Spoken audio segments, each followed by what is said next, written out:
tútù jáde láti inú àpáta. Ó fún Hánà lọ́mọ, ó rẹ́rìn títí ayé.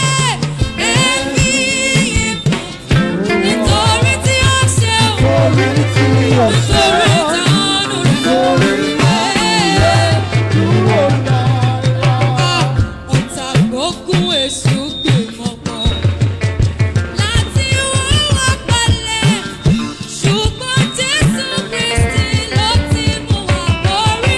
Ẹ fi ìyìn fún Olúwa, nítorí tí ó ṣeun, nítorí ìtọ́nú rẹ̀.